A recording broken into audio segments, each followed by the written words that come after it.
pessoal, eu quero colocar aqui algumas explicações que são complementares a um capítulo do novo livro que eu estou preparando. O livro se chama Inteligência e Verdade e o capítulo se chama Ideia Pura de Ciência. Mas eu quero acrescentar algumas coisinhas que são muito oportunas, porque a todo momento surge na mídia e no meio universitário o apelo à autoridade da ciência. Então fala-se de pessoas que representam a ciência, representam a autoridade da ciência, e aqueles que a criticam são tidos como irracionalistas, né?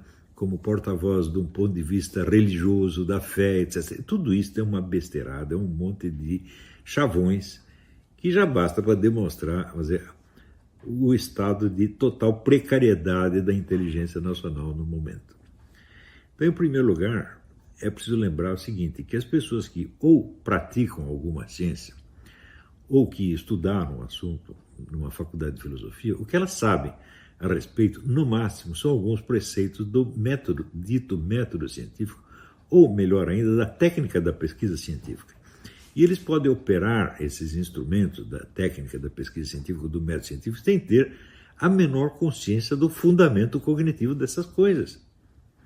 Assim como, por exemplo, você pode... Quer dizer, o motorista de um caminhão, ele pode saber dirigir o caminhão, mas não quer dizer que ele conheça a física do motor, a explosão. É mais ou menos a mesma coisa.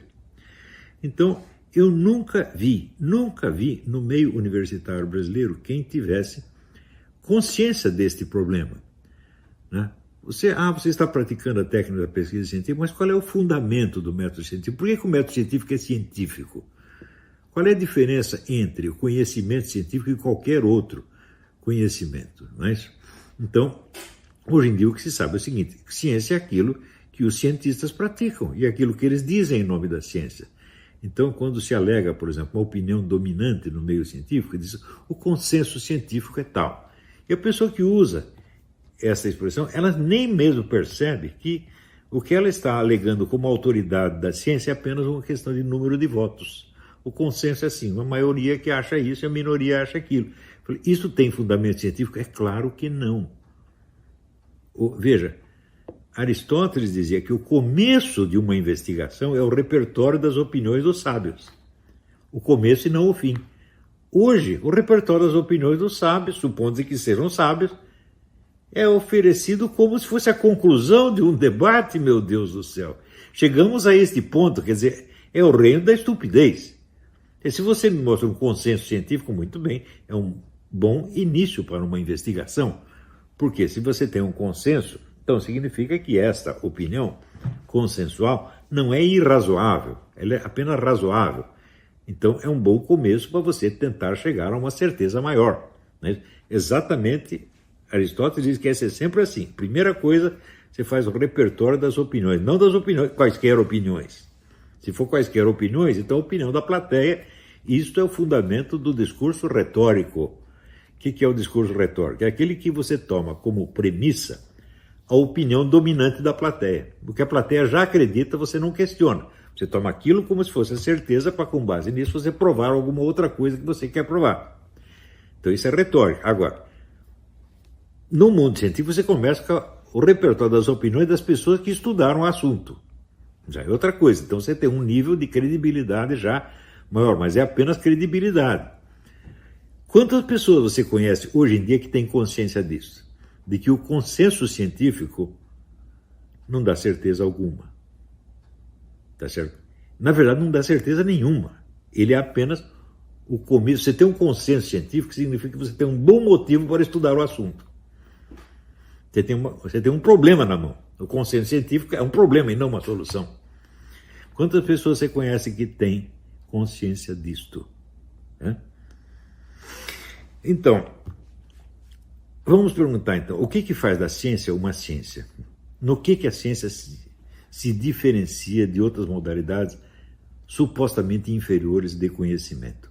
Dito de outro modo, qual é a diferença entre o que os gregos chamavam de episteme e o que chamavam de doxa? Episteme seria ciência e doxa seria a opinião, né? Qual é exatamente a diferença? Veja, qualquer praticante de qualquer ciência acredita que ele está no mundo da episteme. Mas se ele, em favor da sua opinião, ele alega apenas um consenso, ele está na doxa. Então, ele está propondo uma opinião como se fosse uma conclusão científica. Todo mundo está fazendo isso hoje. Mostra o quê? São todos desonestos, vigaristas? Não, claro que tem um bando de vigaristas no meio, mas é evidente que a maioria não é vigarista. A maioria não sabe qual é o fundamento da ideia de ciência. E usa, então, este emblema, este símbolo chamado ciência, como emblema de autoridade. Você está entendendo? Então, está apelando para um fator puramente retórico ou propagandístico. E isso, quando se torna um hábito generalizado, isso corrompe a inteligência das pessoas e as emburrece, tornando qualquer debate, vamos dizer, um beco sem saída, no qual nunca se tem certeza absolutamente de nada. E pode continuar falando o tempo todo, então vale a opinião do Nelipe Feto como vale a opinião, sei lá, de Aristóteles. É neste ponto que nós chegamos. No dia em que eu vi, né, este semi-analfabeto, que é o Nelipe Feto, né, debatendo com o homem que era da Supremo Tribunal Federal, eu falei, acabou. Acabou. Porque supõe-se, uma das condições para pertencer ao Supremo Tribunal Federal, não nem para ser presidente dele, mas para pertencer, é o elevado saber jurídico.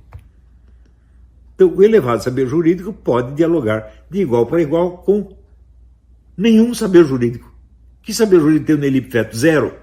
Né? Então, o supremo saber jurídico vale o mesmo que nenhum saber jurídico. Chegamos nesse ponto. Não é isso? Agora, eu também me lembrei disso porque outro dia me apareceu, eu tirei aqui uma foto mostrando os 20 e tantos livros que eu publiquei, e dizem que o Paulo Roberto de Almeida comentou, isso aí não vale nada porque não foi submetido ao julgamento dos pares. O julgamento dos pares é isso que eu estou falando. É o julgamento de uma cambada de pessoas que talvez saiba operar um pouco da técnica da pesquisa científica. Talvez. Mas não tem a menor ideia do fundamento cognitivo disto. Então, é o chofer do caminhão opinando sobre a física do motor e a explosão. Exatamente isto. A minha experiência com o julgamento dos pares, a única que eu tive, foi de modo a me fazer desistir disso para sempre. Eu nunca submeti a minha opinião, nada do que eu escrevi, ao julgamento da classe universitária. Nunca fiz isto, certo? Porque eu conheço a classe universitária. Mas uma vez, por iniciativa de um aluno meu, uma apostila minha foi submetida à Sociedade Brasileira para o Progresso da Ciência para publicação na sua revista Ciência Hoje. Ou seja, não é julgamento de qualquer par, julgamento de alguém que representava a maior sociedade científica do Brasil, a mais importante, a mais autorizada. E vocês viram o que deu. Está lá no pós-fácil, no apêndice do meu livro sobre Aristóteles. Né? Aquele exame feito por uma comissão de alto nível, né?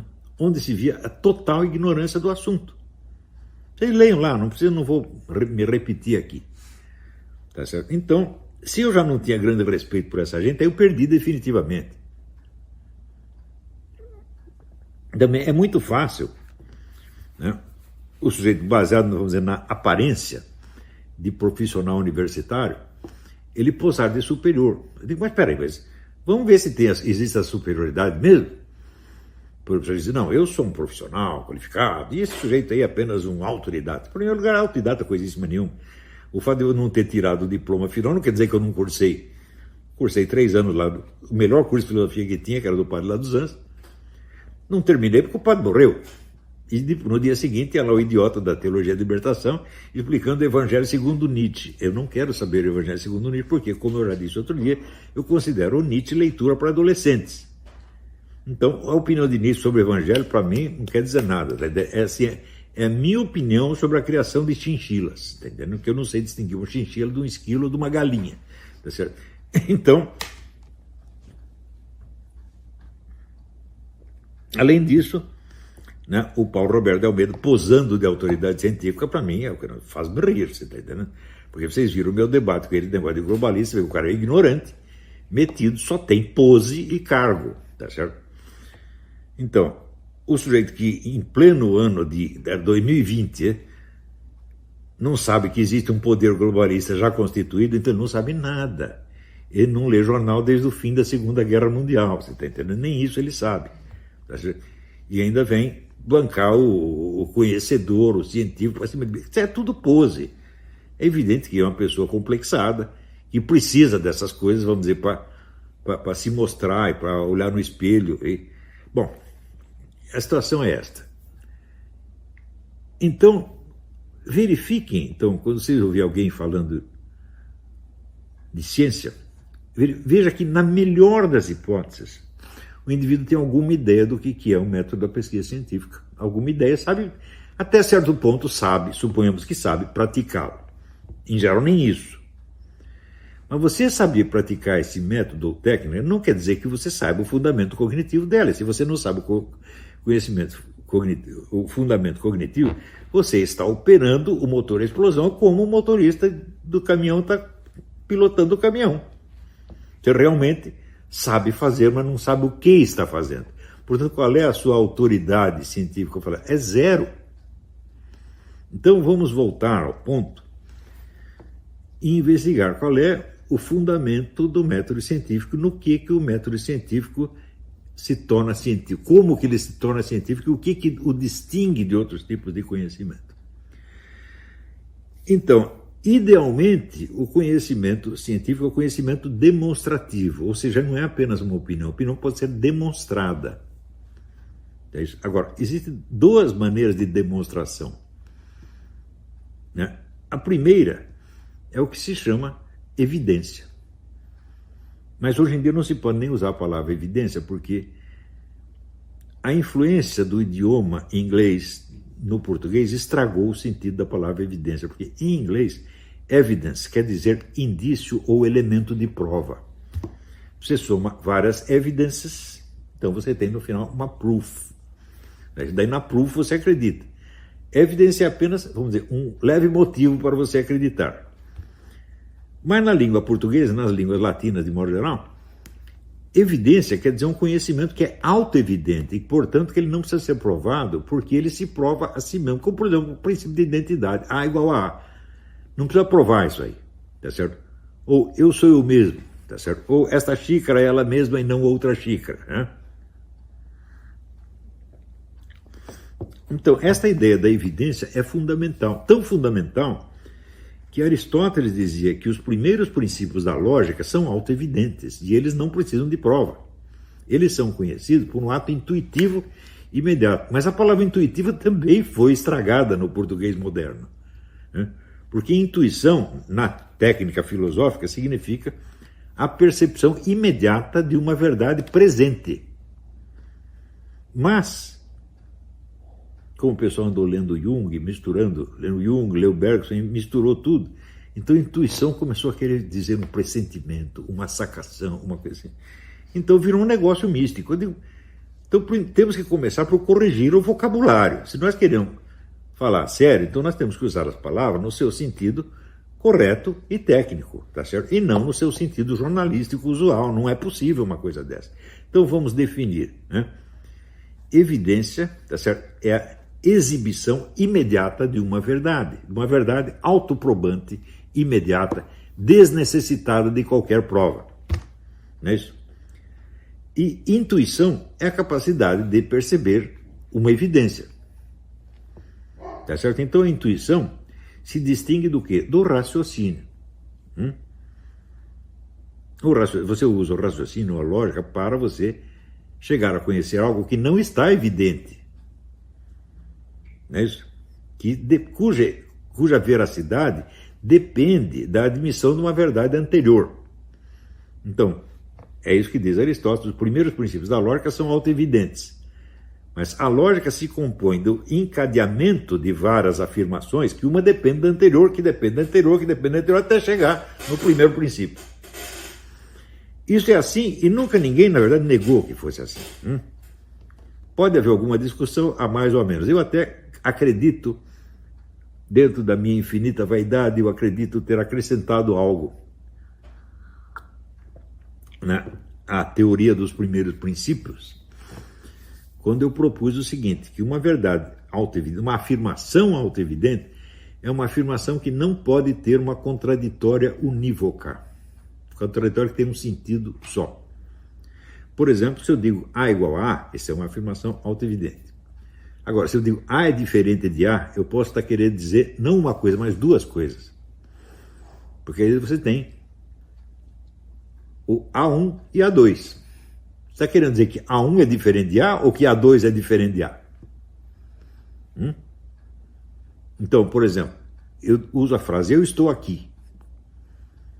Se eu usar a sua contraditória, quer dizer, eu não estou aqui, o que eu quero dizer exatamente com isto? Que eu estou num outro lugar, ou que o que eu estou chamando de este lugar não é este lugar, é outro.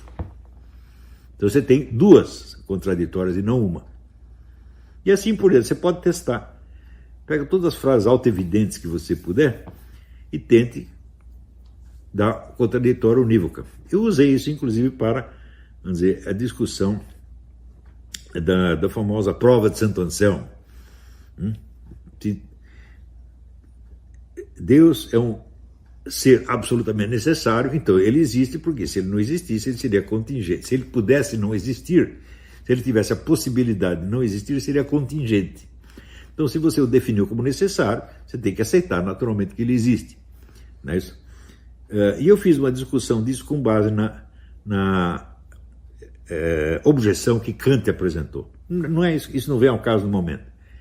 Mas a objeção, o argumento é interessante, a objeção também é interessante, e eu discuti isso, inclusive, com um aluno, que na época nós tínhamos um fórum no meu website, e o cara escreveu uma objeção longuíssima, muito interessante. Bom,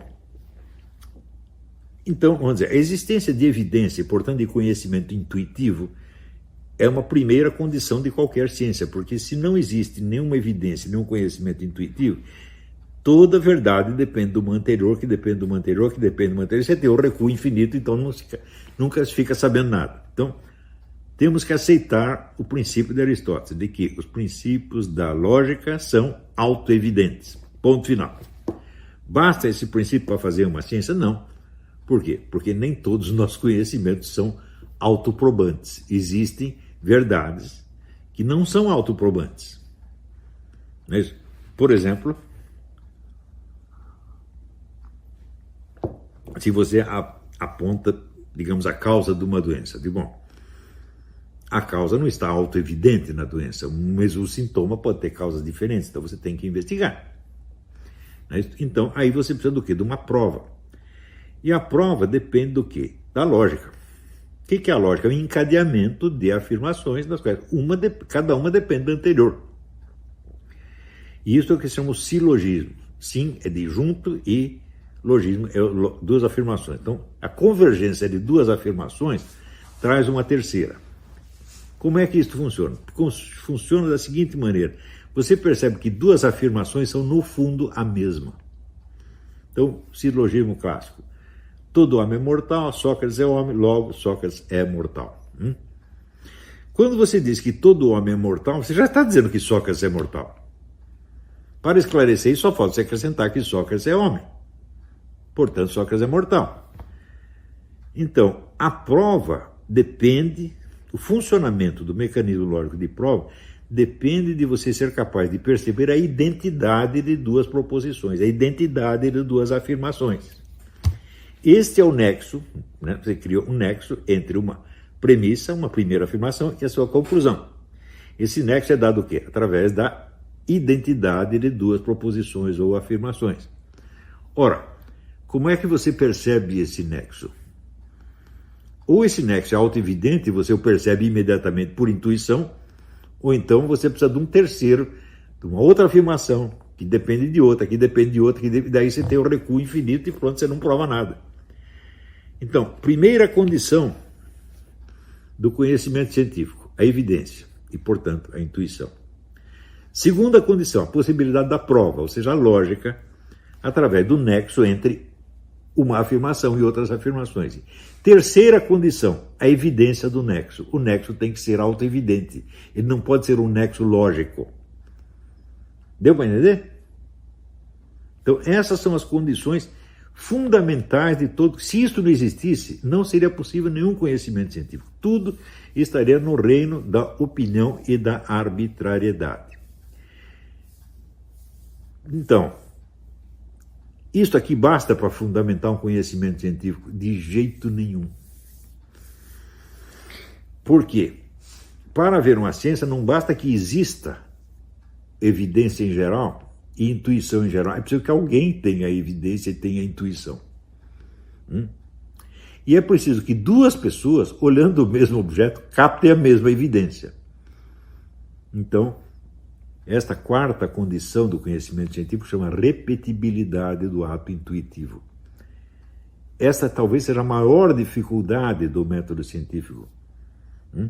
É preciso você assegurar que duas pessoas que estão olhando o mesmo objeto estão vendo a mesma coisa. Às vezes, na distância do outro lado do mundo, ou com diferença de séculos, ou de milênios. Se não houvesse a possibilidade de você mesmo repetir o ato intuitivo, nem você sozinho conseguiria provar alguma coisa para você mesmo.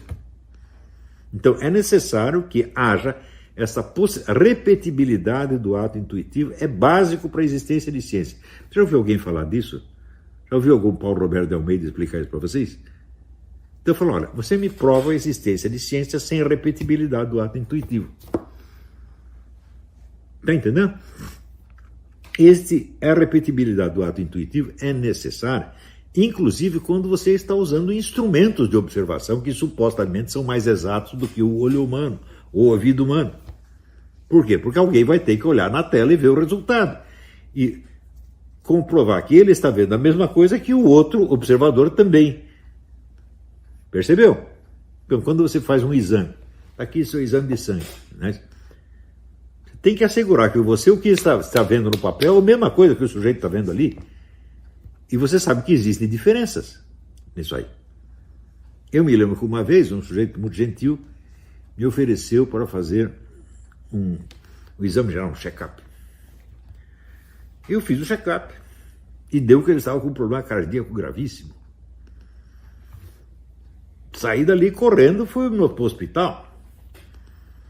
Um médico examinou, fez uma cara meio de dúvida, chamou outro médico, fizeram uma junta médica.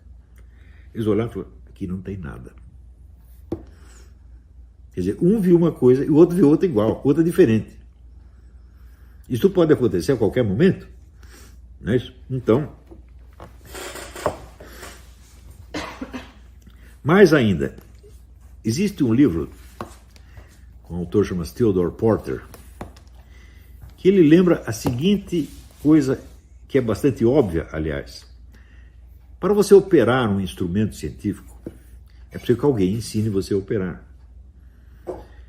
E o ensino da operação do método científico depende de uma comunicação entre duas pessoas, o instrutor e o aluno. E essa comunicação não é científica, ela depende assim, um gesto que o sujeito fez, um olhar, a direção do olhar, uma entonação, depende de um monte de fatores inteiramente subjetivos. Tem que haver um acordo entre duas subjetividades para que uma ensine a outra a operação da máquina, do instrumento científico. Então você percebe que a repetibilidade do ato científico não é fácil de obter. Estão entendendo? Se fosse fácil, não haveria divergência, não haveria discussões científicas, pô. Então, é preciso assegurar, vamos dizer, num corpo, na corporação de estudiosos, é necessário assegurar que todos estão tendo a mesma intuição do mesmo objeto. E isto não é fácil. Já foi feito em congressos de psicologia o seguinte experimento. Você está lá discutindo psicologia, de repente entra um sujeito e dá 3 tapas no outro. Daí você pede para os psicólogos descreverem o que aconteceu. Cada um descreve de um jeito. Então você vê que a repetibilidade do ato intuitivo não é fácil de obter, mesmo entre cientistas treinados. Quantas pessoas você já viu ensinarem ciência com a consciência destes problemas? Nunca se fala disto. Por exemplo, eu comecei a ter a minha atenção atraída por esses problemas quando eu li um dos grandes livros do século XX, que é A Crise das Ciências Europeias, de Edmund Husserl. Foi ali que eu peguei a inspiração para fazer esta breve descrição da ideia de ciência. Esta ideia está por baixo de todos os métodos e procedimentos técnicos usados em ciência. Esses procedimentos técnicos, se você não tem consciência disso, eles não valem nada, eles não provam nada. Porque você não está consciente do fundamento deles. Está entendendo? Então, uma coisa você pode ter certeza, quem usa a palavra ciência como emblema de autoridade é sempre o vigarista. Porque a ciência só existe, para usar a expressão do Edmund Husserl, como um ideal teleológico. Telos quer dizer o fim, a finalidade. Ou seja, a ciência não é uma coisa que existe materialmente na minha mão. O conhecimento científico é algo que eu pretendo chegar, algo que é a minha aspiração, o meu desejo, e algo que orienta os meus esforços. Ela não é uma coisa realizada e presente. O ideal de ciência deve orientar todos os passos da investigação e toda a discussão e toda a sua conclusão, mas não quer dizer que essa conclusão vai ser uma ciência ainda. Isso é o mesmo que dizer que ciência só existe como ideal. Este ideal tem uma autoridade moral extraordinária. Ele praticamente orienta, né, todas as discussões da humanidade, de cientistas, filósofos, artistas, teólogos, todo mundo. Né? Mas e a ciência atualmente existente? Qual é a autoridade dela? Resposta: nenhuma, nunca. Porque a autoridade dela depende da sua fidelidade ao ideal de ciência. Mas veja, se nunca ninguém lhes explicou sequer esses fundamentos do ideal de ciência, como é que a pessoa pode respeitar um negócio que elas não conhecem? Se alguém pegou lá um manualzinho de técnica da pesquisa científica e deu para o cara e falou: segue isso aqui que você está sendo científico. Enganou todo mundo, meu Deus do céu. Você não pode operar a ciência como quem maneja apenas uma técnica sem a consciência dos seus fundamentos cognitivos últimos e primeiros, na verdade. Então, o fundamento da ciência é que torna a ciência ciência, não é o simples hábito de manejo de certas técnicas. Então, o que nós precisamos é divulgar no Brasil a consciência, vamos dizer, da dignidade da ideia teleológica da ciência.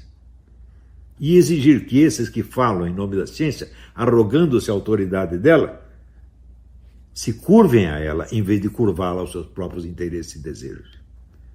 Se você quer ser científico, tenha consciência, tenha permanente consciência do ideal teleológico da ciência e tenha permanente consciência de quanto os seus estudos atuais, por mais técnicos que sejam, são deficientes em face dela.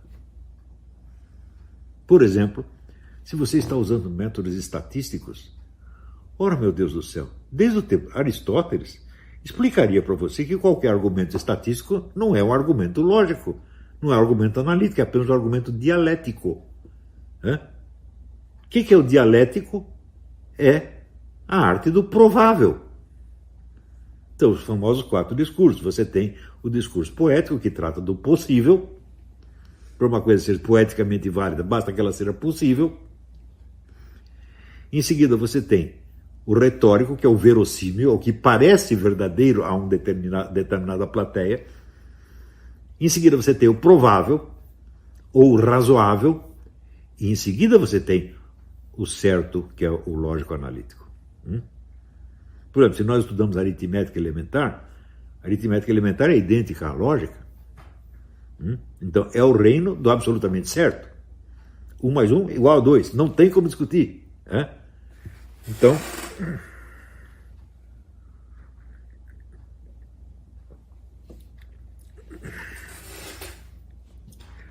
mas hoje, nós chegamos ao ponto de que as pessoas acreditam, por exemplo, que existem lógicas paradoxais. Existem lógicas paradoxais, só que elas se baseiam na mesma lógica analítica de sempre. A lógica paradoxal é um tipo de discurso, não é uma lógica, isso é importante. Eu, por exemplo, posso criar todo um raciocínio baseado na premissa de que 1 igual a 2. Eu posso fazer um discurso inteiro, posso fazer um tratado inteiro de lógica baseado nisso. Mas por que eu posso fazer isso? Porque eu sei que 1 é 1 e 2 é 2. Ou seja, a minha lógica paradoxal se baseia na mesma lógica analítica do tempo de Aristóteles. Ela não é base dela mesma. Porque senão você seria incapaz de identificá-la como paradoxal. Se você sabe que ela é uma lógica paradoxal, é porque você conhece a outra lógica, a lógica fundamental. Não é isso? Então você conhece a aritmética elementar e você sabe que a aritmética elementar, 1 é 1, 2 é 2 e 1 mais 1 igual a 2. Agora, se você quiser criar uma construção baseada na ideia de que 1 mais 1 é igual a 3 e tirar todas as consequências daí, você pode fazer isso. Mas por que você pode? Porque você sabe que 1 é 1, 2 é 2 e 1 mais 1 é igual a 2. Senão você não poderia fazer. Então, por isso que eu digo, a expressão lógica paradoxal, ela em si é um erro. Existem construções lógicas paradoxais, não lógicas paradoxais. Existe o uso paradoxal da lógica? Claro que existe. Não é isso? Assim como existe, por exemplo, o teatro do absurdo. Não é isso? O teatro do absurdo é absurdo? Fala, claro que não. Senão você não entenderia nada. Como é que você sabe que está assistindo uma peça de teatro do absurdo? Porque é absurdo. O conteúdo é absurdo, mas o teatro não é absurdo. Absurdo seria o seguinte, você compra a entrada do teatro, chega lá, não tem teatro nenhum. Né? Você chega lá, em vez de teatro, você tem um açougue. Fala, aí sim, isso seria o teatro absurdo. Né? O teatro do absurdo faz uma lógica tremenda. Né? Do mesmo modo, a lógica paradoxal é muito lógica. Né? Então, mas tem gente que acredita mesmo nisso. Sinal que não tem consciência dos fundamentos do conhecimento. E é o que nós mais precisamos no momento, é uma camada intelectual capaz de discutir as coisas com verdadeira seriedade. Está faltando isso, gente.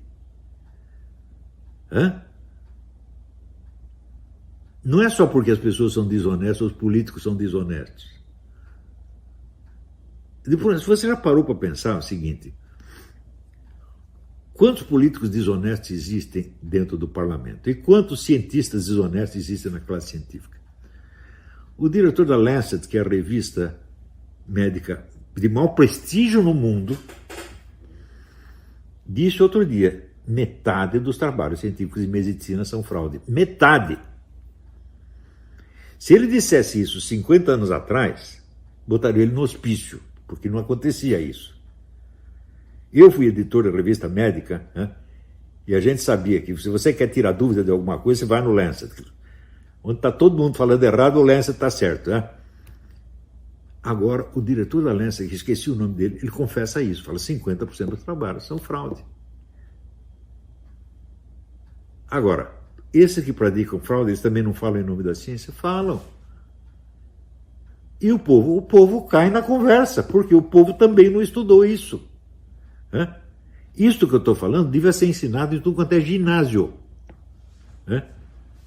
Para o aluno sair daí e saber, olha, você fala em nome da ciência, mas a palavra ciência não tem autoridade nenhuma. O que tem autoridade é o ideal da ciência. E você adquire autoridade na medida que a gente percebe que você serve a esse ideal em vez de você se servir dele. Está entendendo? Então, muita pessoa, usando a ciência como emblema de autoridade, é como se ela dissesse que num determinado país não existem crimes porque o Código Penal os proíbe. O Código Penal é um ideal de conduta, ele não é uma realidade. A ciência é um ideal de conhecimento, não é a realidade do conhecimento efetivamente obtido por esta ou por aquela universidade, ou por esta ou aquela época. O conhecimento inteiro de uma época não tem autoridade nenhuma. A autoridade dele depende da fidelidade dele ao ideal de ciência. Estão entendendo? Assim como, né, você vê a autoridade moral de um sujeito, depende dele dizer que ele é muito cristão. É o que ele está dizendo. Mas a autoridade moral dele viria da sua obediência às regras cristãs e não a ostentação do rótulo de cristão. Então, o sujeito dizer que é cristão é a mesma coisa que dizer que é honesto, é a mesma coisa que dizer que é cientista. É tudo furado enquanto não provar que houve uma obediência a esses ideais e valores superiores. Deu para entender? Então, quando ouvirem essa gente usando a palavra ciência como emblema de autoridade, sabe que na quase totalidade dos casos você está diante de um vigarista. Existe o vigarista consciente e o inconsciente. Infelizmente, os vigaristas inconscientes predominam. Eles são em maior número, porque eles não sabem que são vigaristas. Eles acham que aquilo é honesto. Isso é o pior de tudo, porque o vigarista consciente, ele sabe o que é o certo, e sabe o que é o errado, e sabe o que está fazendo errado. O outro não. O outro corrompeu a própria ideia de honestidade. E esse não pode acertar nunca. Deu para entender? Então, é por aí. Espero que isso tenha ajudado. Obrigado por sua audiência. Se você gostou deste vídeo, clique no ícone de curtir abaixo e compartilhe o vídeo em sua rede social. Se você deseja ser notificado de outros vídeos, clique em se inscrever e depois no ícone de campainha. Um abraço e até a próxima.